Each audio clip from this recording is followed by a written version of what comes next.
The whole thing began not with a courtroom or a police chase, but with a simple complaint about a smell. In Hollywood, a car impound lot worker noticed an odor so unbearable that neighbors started phoning it in. When the Los Angeles Police Department finally popped open the trunk of a Tesla, they didn't find forgotten groceries or some dead rodent. They found human remains, decomposed beyond recognition and stuffed in pieces. That car would become the center of a story that's almost too twisted to believe, because the body belonged to a 15-year-old girl named Celeste, and the man linked to her was the rising musician David. The Tesla was just blocks away from the house David had been staying in.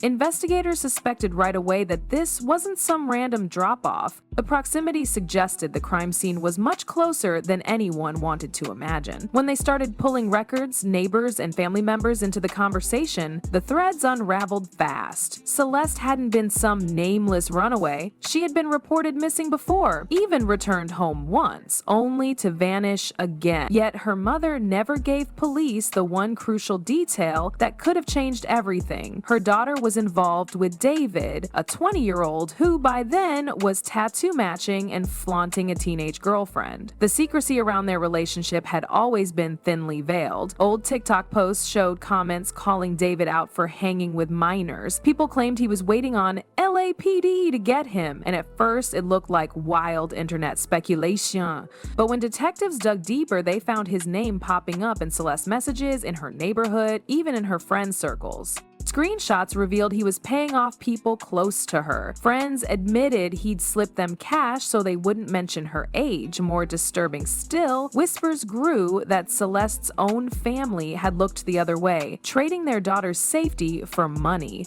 Some neighbors swore her mom allowed her to move in with David as early as 13 because the cash flow was too tempting to refuse. If that wasn't sickening enough, the most damning cracks came not from police statements but from inside David's own circle. His younger brother Caleb stunned everyone by stepping forward. While the LAPD has kept things close to the vest, word spread that Caleb was ready to spill every detail he knew. According to him, he'd tried to warn Celeste's mother about the relationship long before tragedy struck. He said he could no longer stomach what his brother had done, especially once Celeste's remains were identified. This wasn't just an anonymous witness, this was family drawing the line and siding with justice over blood. The case grew darker when people began tying David's music back to Celeste. His breakout hit, Romantic Homicide, suddenly sounded like a confession. Lyrics about someone dying in the back of his mind, about not crying a single tear, took on a chilling weight. Another track, simply titled Celeste, described obsession, tattoos, even clothes scented with her presence. One video clip showed him shoving a body into a trunk, a piece of performance art that now looked like a mirror of reality. At a concert, he allegedly staged caskets for fans to leave notes to the dead, which in hindsight feels like a taunt rather than art.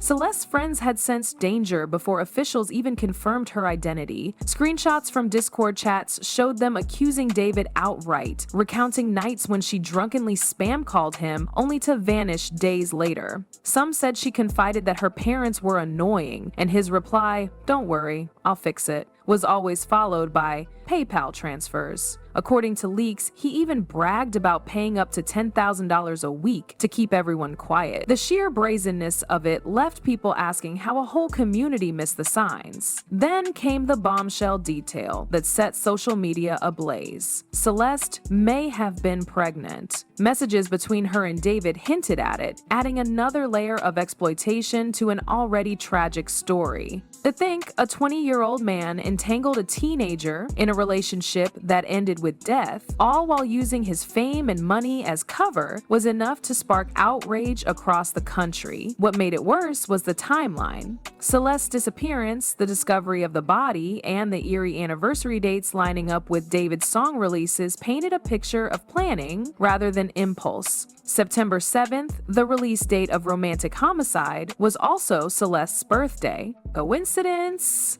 To fans and investigators, it didn't feel that way. By the time police raided David's Hollywood Hills home, the narrative was undeniable. This wasn't a tragic runaway gone wrong. This was systematic grooming, exploitation, and, if the evidence holds, murder. And while David stayed silent, the voices around him, friends, neighbors, his own brother, began filling the silence with damning details. Celeste's story was no longer hidden in private messages or ignored by adults who should have protected her. It was out in the open, and the picture it painted was haunting. Detectives moved quickly after the Tesla discovery, but what shocked people most was the way the investigation pointed back to Celeste's home life. Her half-brother spoke out, saying their mother treated her terribly and ignored her pleas to live with their father. He described Celeste as a girl who constantly wanted out, who would call and beg to come home, only to be brushed off. To him, the tragedy wasn't just David's doing, it was years of neglect that left her vulnerable. His words cut deep, accusing their own mother of selling Celeste out for convenience and money. The accusations weren't baseless either.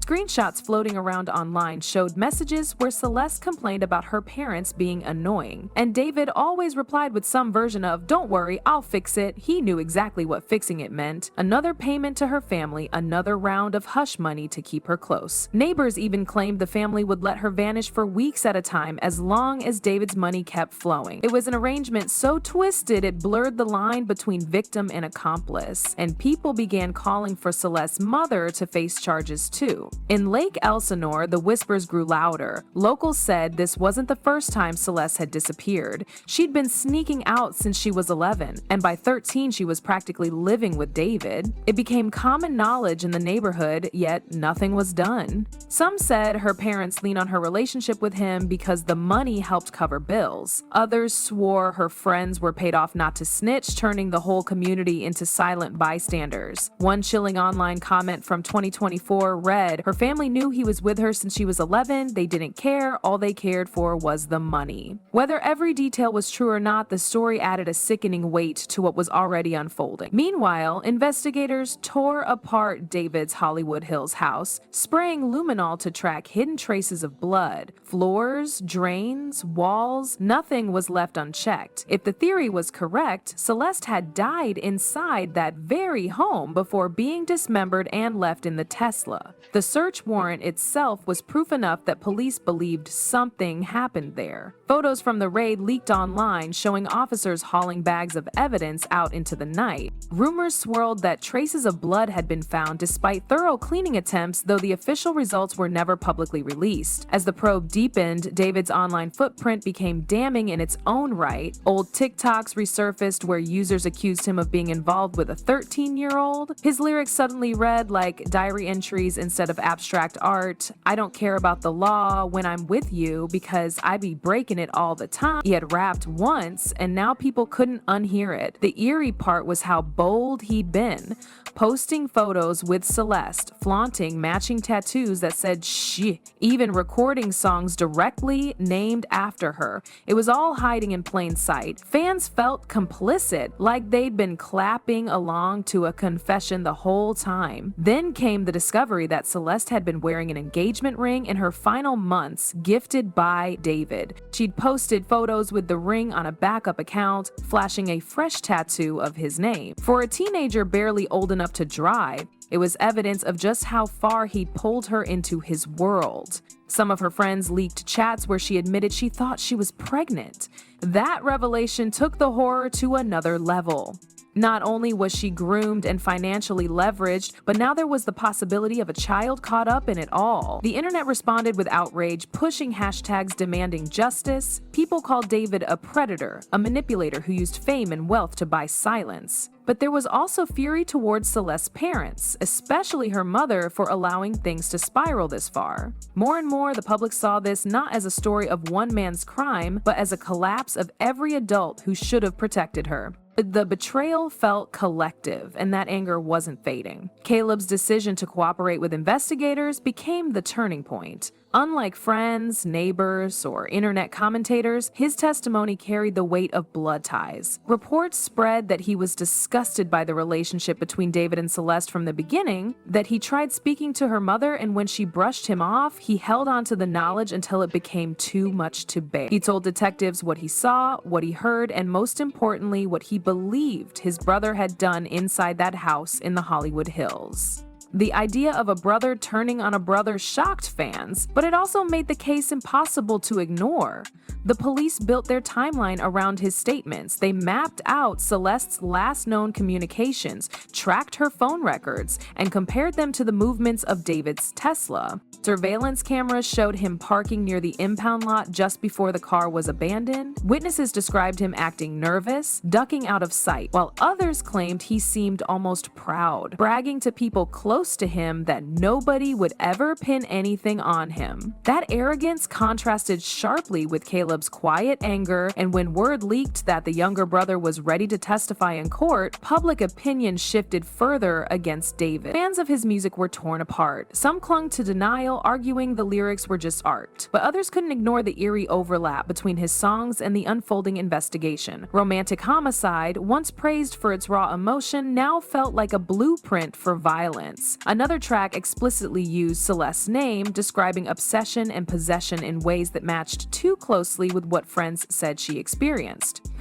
Clip from an old video where he shoved a body into a car trunk became impossible to separate from the reality of her remains being discovered in his Tesla. Even the anniversary dates of his music releases falling on Celeste's birthday left people wondering whether his art had been premeditation disguised as creativity. The community around Celeste continued to reveal their stories. Friends released Discord screenshots where she begged for help, admitted to drinking heavily to cope, and confessed that she felt trapped. They recalled how she bragged about matching tattoos with David, but would also break down about the pressure she faced from both him and her family. In those chats, the possibility of her pregnancy loomed over every word. One friend remembered her saying she was scared to tell anyone because she didn't trust her mother, and David's solution was always to offer more money. It painted the picture of a teenager cornered on every side, unable to escape the grip of adults who should have cared for her. Public anger escalated into demands for accountability beyond David alone. Comment sections filled with calls for Celeste's mother to be investigated. How could she fail to mention him to police when her daughter first disappeared? Why only bring his name up once the remains were discovered? The theory that she knowingly accepted thousands each week in exchange for silence made the outrage boil. For many, this wasn't just about one predator, but about a family and a system that failed spectacularly. Commentators compared it to other high-profile cases where victims were ignored until it was too late. As the pressure mounted, investigators quietly kept collecting evidence. Reports circulated that items seized from David's house contained DNA. Others whispered about recordings, lyrics drafts, and messages tying him directly to Celeste's final days. Every leak only fueled speculation. Online, hashtags demanding his arrest trended daily, while fans who once idolized him burned his merchandise on camera. The court of public opinion had already decided his guilt, and it was only a matter of time before the legal system caught up.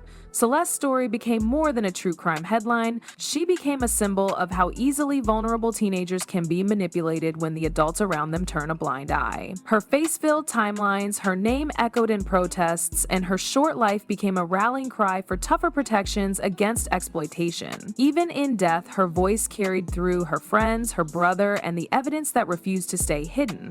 Justice, though slow, was finally moving in her direction, and the truth about David's dark double life was laid bare for the world to see.